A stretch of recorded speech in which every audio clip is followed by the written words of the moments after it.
혹시 사랑하는 사람과 함께 있는 순간 예전처럼 편하지 않고 어색하다는 느낌을 받아본 적 있으신가요? 이런 고민을 말 못하고 혼자 끙끙 앓는 분들이 생각보다 많습니다. 놀라운 통계 하나 알려드릴게요. 국내 50대 이상 부부 중 약 44%가 한 달에 한 번도 관계를 갖지 않는다고 합니다. 이는 전 세계에서 가장 높은 수치에 해당합니다. 그런데 이런 거리감은 아주 사소한 실수에서 비롯되는 경우가 많습니다. 제가 비뇨기과 전문의로 근무하면서 만난 한 부부가 있습니다.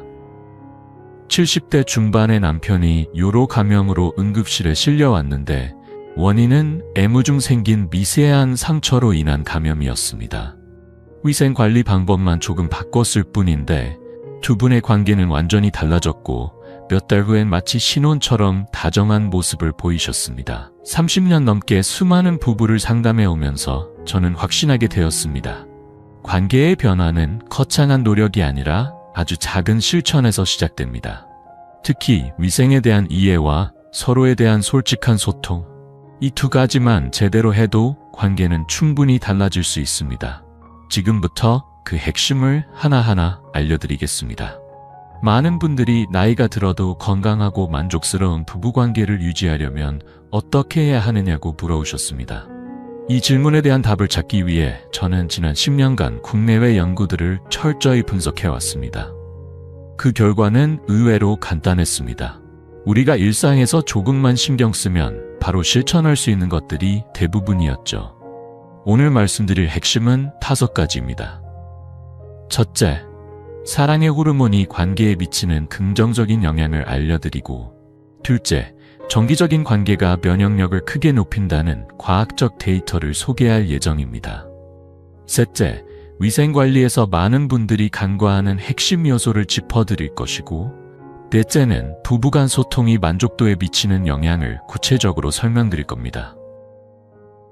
마지막으로는 나이가 들수록 오히려 더 깊어지는 관계의 비밀을 공개하겠습니다. 이 내용을 정리한 이유는 누구나 쉽게 따라할 수 있는 실천법으로 삶의 질을 높일 수 있다는 사실을 널리기 때문입니다. 이제 본격적으로 시작해 볼게요. 평소 스킨십을 나눌 때 우리 몸에서는 놀라운 일이 벌어집니다. 뇌에서 옥시토신이라는 호르몬이 분비되는데 이것이 바로 사랑의 호르몬으로 불리는 물질입니다. 단순히 기분만 좋아지는 게 아니라 전신에 다양한 긍정적 반응을 일으키는 힘이 있습니다. 옥시토신이 분비되면 몸속에서 놀라운 변화가 일어납니다. 스트레스를 유발하는 코르티솔 수치가 빠르게 낮아지고 혈압이 안정되며 심장 박동도 차분해집니다. 이 호르몬은 단순히 기분만 좋게 만드는 게 아니라 강력한 진통 효과까지 있어 관절 통증 완화에도 큰 도움이 됩니다. 실제로 관절염을 앓던 분들이 정기적인 부부 관계를 통해 통증이 줄었다는 사례가 많습니다. 또한 옥시토신은 면역력을 높이는 데도 탁월합니다. 충분히 분비되면 자연 치유력이 활발해져 상처가 더 빨리 아물고 감염에 대한 저항력도 강해집니다. 다만 중요한 건 이 호르몬이 단순한 신체 접촉만으로는 충분히 분비되지 않는다는 점입니다. 마음의 교감이 함께할 때 비로소 효과가 극대화됩니다. 즉, 진정한 친밀감이 있을 때에만 몸과 마음 모두에 긍정적인 변화가 일어나는 것이죠. 단순히 형식적인 관계나 의무적인 만남으로는 이런 효과를 기대하기 어렵습니다. 서로에 대한 애정과 배려가 뒷받침되어야 진정한 유대가 생깁니다. 그래서 저는 항상 환자들에게 횟수보다 질이 중요하다고 강조합니다. 일주일에 한 번의 진심 어린 교감이 매일 반복되는 무의미한 만남보다 훨씬 더 깊은 효과를 가져옵니다. 게다가 옥시토신은 기억력 향상에도 도움을 줍니다. 뇌의 해마를 자극해 새로운 정보를 저장하고 기억하는 능력을 높이기 때문입니다. 꾸준한 친밀한 관계가 인지 기능 저하를 막아준다는 연구 결과들도 속속 발표되고 있으며 실제로 노년층 중에서도 정서적 유대를 유지하는 분들이 더 좋은 인지 능력을 보이고 있다는 보고가 많습니다. 먼저 실천할 수 있는 방법 중 하나는 포옹입니다. 단 20초 이상 서로를 따뜻하게 안아주는 것만으로도 옥시토신이 충분히 분비됩니다. 이 단순한 행동이 주는 효과는 생각보다 훨씬 큽니다. 미국 펜실베이니아 위크스 대학교의 대규모 연구 결과에 따르면 일주일에 한두 번 정기적인 관계를 갖는 사람들의 면역 글로불린 A 수치가 33%나 증가했다고 합니다. 이 항체는 외부 바이러스로부터 우리 몸을 보호하는 방패 같은 역할을 하며 수치가 높을수록 감기나 독감 같은 감염에 강해집니다. 특히 이 효과는 나이에 상관없이 나타났으며 70대, 80대에서도 면역력이 현저히 높아졌다는 점은 매우 고무적입니다. 다만 주의할 점도 있습니다. 지나치게 자주 관계를 갖거나 스트레스가 높은 상태에서는 오히려 면역력이 저하될 수 있습니다. 편안한 마음가짐과 일주일에 1나 2회 정도의 적당한 빈도가 가장 이상적이라는 것이 실제 환자 관찰을 통해 확인된 결론입니다. 또한 하버드 공중보건대학의 발표에 따르면 한 달에 21회 이상 사정하는 남성은 전립선암 발병률이 19% 낮았다고 보고되었습니다. 이처럼 정기적인 관계는 남성 건강에도 분명한 긍정 효과가 있습니다. 여성도 예외는 아닙니다. 지속적인 관계는 에스트로겐 분비를 촉진해 뼈를 튼튼하게 하고 피부의 탄력을 높이며 자궁과 질 건강까지도 향상시켜줍니다. 나이가 들수록 신체 변화에 대한 두려움이 클 수 있지만 꾸준한 관계는 건강한 노년을 위한 자연스러운 해결책이 될 수 있습니다. 폐경 이후 여성에게 정기적인 관계는 단순한 선택이 아닌 건강을 위한 중요한 습관입니다. 질의 위축을 막고 자연 윤활 기능을 유지하는 데 큰 도움이 되며 이는 과학적으로도 입증되어 있습니다. 그래서 저는 항상 환자들에게 관계를 쾌락이나 의무로만 여기지 말고 운동이나 식단처럼 건강관리의 한 축으로 생각하라고 말씀드립니다. 예를 들어 캐나다 퀘벡대학교 연구에 따르면 평균 25분간의 관계를 통해 남성은 약 101칼로리, 여성은 약 69칼로리를 소비하며 이는 빠르게 걷는 운동과 비슷한 수준입니다. 게다가 심박수가 자연스럽게 상승하면서 혈액순환이 활발해지고 심혈관 건강에도 긍정적인 영향을 줍니다. 하지만 건강한 관계를 위해 꼭 짚고 넘어가야 할 부분이 있습니다. 많은 분들이 위생을 단순히 씻는 것이라고 오해하는데 이것은 매우 위험한 착각입니다. 입안에는 700종이 넘는 세균이 존재하며 구강과 생식기 접촉 시 이 세균들이 예기치 않은 곳으로 옮겨질 수 있습니다. 문제는 생식기 주변 피부가 생각보다 훨씬 민감하고 약하다는 점입니다. 작은 상처 하나로도 세균이 침투할 수 있으며 중년 이후에는 피부 회복력이 떨어지기 때문에 감염 위험이 더 커집니다. 제가 수많은 환자를 치료하며 가장 강조해온 것도 이 부분입니다. 단순히 샤워를 하는 것만으론 부족하며 언제 어떻게 씻느냐가 핵심입니다. 관계 전 위생 관리는 건강을 지키기 위한 첫걸음입니다. 이 준비 과정을 소홀히 한다면 그 작은 방심이 큰 문제로 이어질 수 있습니다. 관계를 갖기 전에는 반드시 위생을 철저히 관리해야 합니다. 성기 주변과 항문 부위는 미지근한 물로 부드럽게 씻고 자극이 적은 중성 비누를 사용하는 것이 좋습니다. 향이 강하거나 항균 성분이 들어간 제품은 오히려 유익한 균까지 죽여 균형을 무너뜨릴 수 있기 때문입니다. 구강 청결도 중요합니다. 양치질은 물론이고 혀 클리너를 활용해 혀 표면의 세균까지 제거해주세요. 가글은 도움이 되지만 너무 자주 하면 오히려 구강 내 정상 세균층이 손상될 수 있으니 주의해야 합니다. 손톱 관리도 소홀히 해서는 안 됩니다. 손톱 사이에 숨어있는 세균은 의외로 감염의 원인이 되기 쉽습니다. 손톱은 짧게 깎고 전용 브러쉬로 세심하게 닦아주는 것이 안전합니다. 관계 직후에는 바로 소변을 보는 것이 좋습니다. 소변은 요도 안에 들어갈 수 있는 세균을 배출하는 데 효과적입니다. 그 후엔 비누 없이 미지근한 물로 부드럽게 헹궈주는 것이 좋습니다. 이 시기에 피부는 매우 민감하므로 자극을 최소화해야 합니다. 특히 여성의 경우 앞에서 뒤로 닦는 방향을 꼭 지켜야 합니다. 반대로 닦으면 항문 부위에 세균이 질로 들어갈 수 있어 감염 위험이 높아집니다. 혹시 이쯤에서 이젠 포기할까 하는 생각이 드시나요? 그렇다면 정말 중요한 비밀을 놓치게 될지도 모릅니다. 부부관계에서 가장 강력한 치유법은 바로 소통입니다. 한국상담학회의 연구 결과에 따르면 부부 간의 소통 능력이 단 1점 향상될 때마다 결혼 만족도가 2.3배나 증가한다고 합니다. 이는 단순한 통계가 아니라 실제 삶의 질이 완전히 달라질 수 있다는 것을 의미합니다. 소통이 부족한 부부에게는 한 가지 공통점이 있습니다. 서로의 몸에 대해 말하는 것을 꺼린다는 점입니다. 아프거나 불편해도 말하지 않고 참는 경우가 많습니다. 이것이 결국 부부 관계를 멀어지게 만드는 출발점이 됩니다. 이런 침묵이 쌓이기 시작하면 부부 사이의 관계는 점점 의무감으로 변해가기 쉽습니다. 반대로 감정을 솔직히 나누는 부부들은 시간이 지날수록 더 깊은 친밀감을 형성하게 됩니다. 서로의 변화를 자연스럽게 받아들이며 새로운 방식으로 관계를 발전시켜 나가기 때문이죠. 제가 환자들에게 항상 강조하는 소통의 첫 번째 원칙은 타이밍입니다. 관계 도중 불편함을 갑자기 표현하면 상대방에게 상처를 줄 수 있으므로 일상 속 편안한 분위기에서 자연스럽게 대화를 꺼내는 것이 좋습니다. 예를 들어 차를 마시며 몸 상태를 물어보거나 산책하며 감정이나 컨디션을 나누는 것처럼요. 두 번째 원칙은 비난하지 않기입니다. 당신 때문에 아팠다는 식으로 표현하면 상대는 방어적으로 반응할 수밖에 없습니다. 대신 나는 이렇게 느꼈다는 식으로 자신의 감정을 중심으로 말하면 훨씬 부드럽게 전달됩니다. 세 번째는 구체적으로 말하기입니다.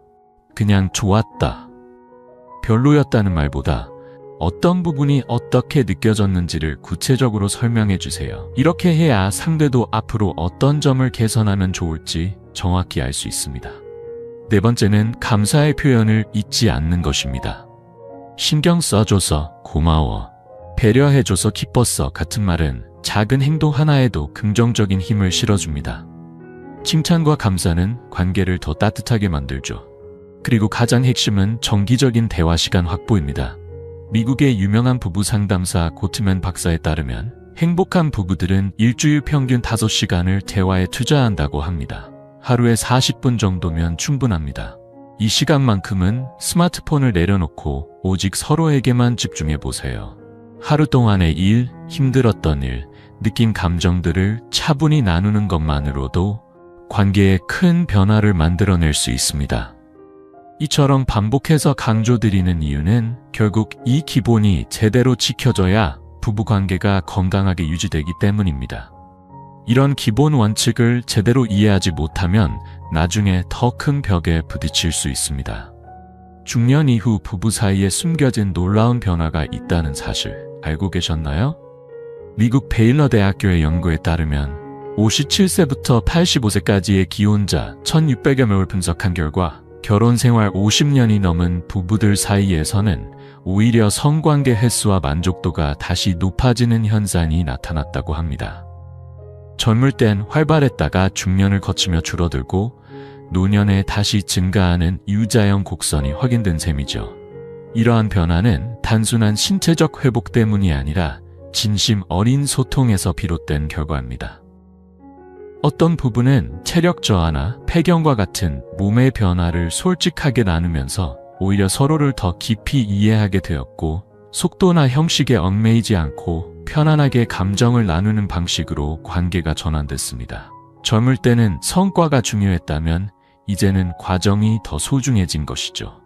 또 다른 경우 수술 후 위축되었던 부부가 기존의 방식에 얽매이지 않고 감정 교류 중심의 접근을 시도하면서 관계의 만족도가 크게 향상된 사례도 있습니다. 마사지를 하거나 편안한 대화를 통해 정서적 안정감을 나누는 것만으로도 관계의 질이 회복되는 걸 확인할 수 있었죠. 결국 중요한 건 나이가 아니라 마음의 태도입니다. 변화에 대한 두려움보다 서로에 대한 이해와 배려가 있다면 중년 이후에도 충분히 더 깊은 유대와 만족을 만들어갈 수 있습니다. 삶의 깊이가 더해질수록 관계의 만족도도 높아질 수 있다는 사례가 있습니다.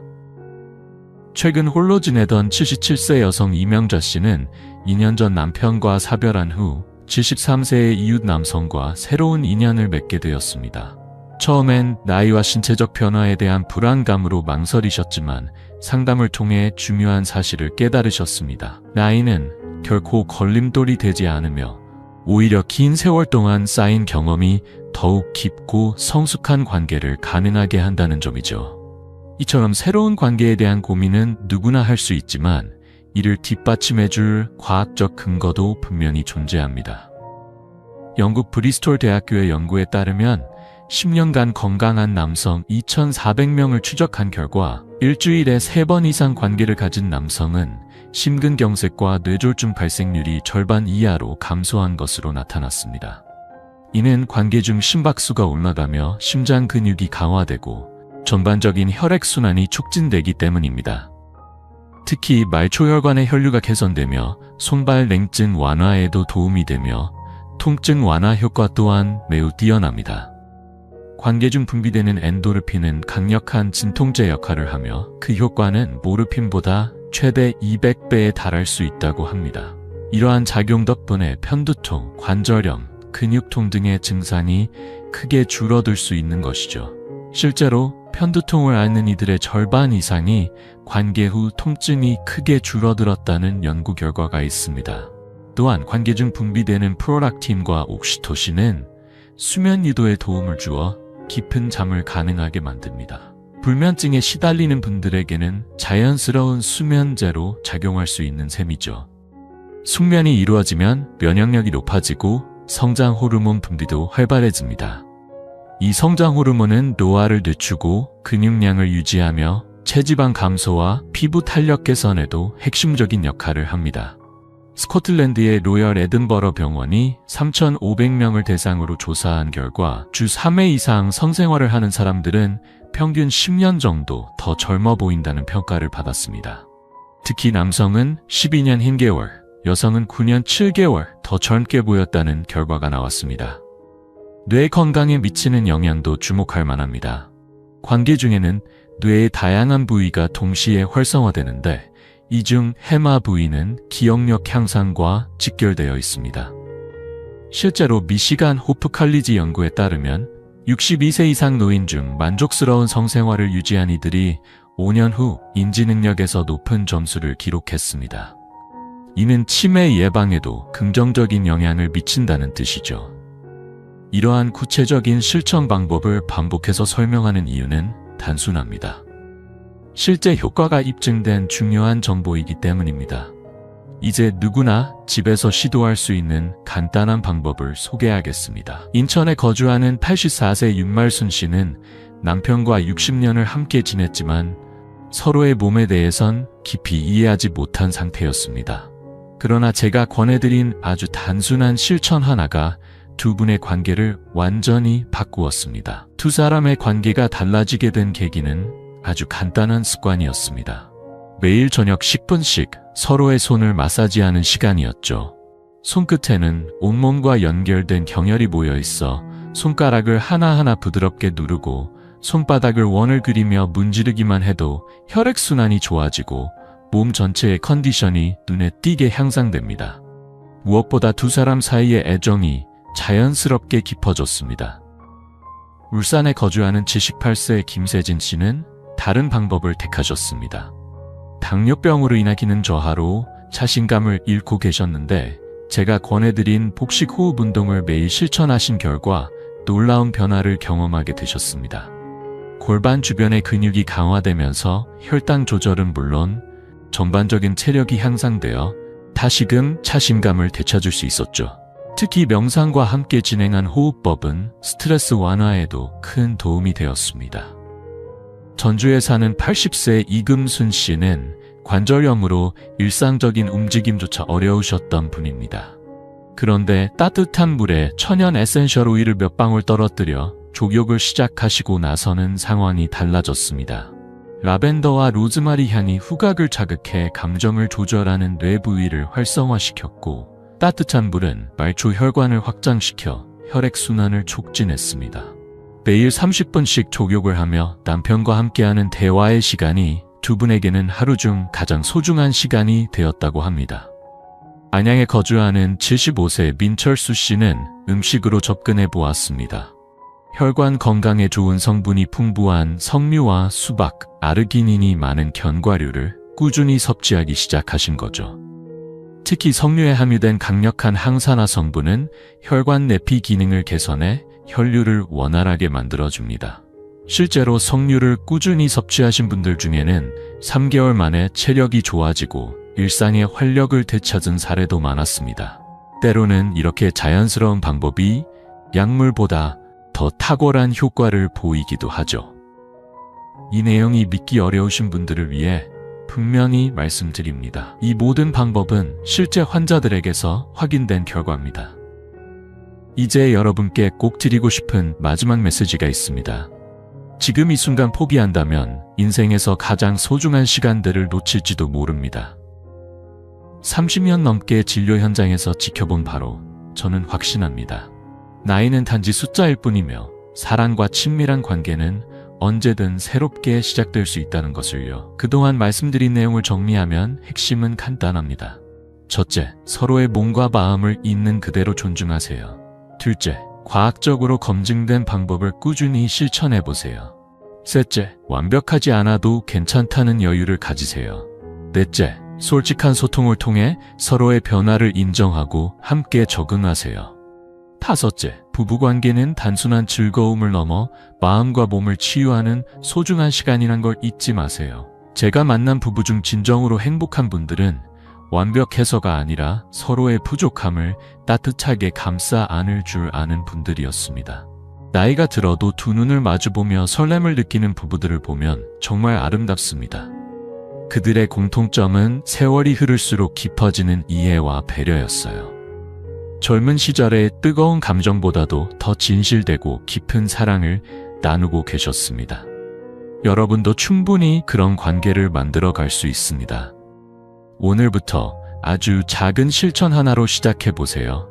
예를 들어 하루 10분만이라도 서로의 손을 잡고 따뜻한 대화를 나누는 것부터요. 함께 따뜻한 차를 마시며 하루를 돌아보는 소박한 시간부터 시작해 보세요. 중요한 건 완벽한 모습을 추구하기보다 지금 이 순간을 소중히 여기고 서로에게 마음을 열어가는 것입니다. 고맙다는 말 한마디, 사소한 배려, 솔직한 대화가 쌓이면 어느 순간 놀라운 변화가 찾아올 거예요. 건강하고 따뜻한 부부관계는 나이와 상관없이 누구에게나 열려 있습니다. 지금이 늦었다고 생각하지 마세요. 오늘이 바로 새로운 시작의 가장 좋은 날입니다. 여러분의 작은 변화가 삶 전체를 바꿀 수 있습니다. 혹시 경험하신 소중한 변화가 있다면 댓글로 나눠주세요. 여러분의 이야기가 누군가에게는 큰 용기와 희망이 될 수 있습니다. 앞으로도 더 많은 분들과 이런 의미 있는 정보를 나누고 싶습니다. 구독과 좋아요로 함께 해주세요. 여러분의 행복을 언제나 진심으로 응원합니다. 감사합니다.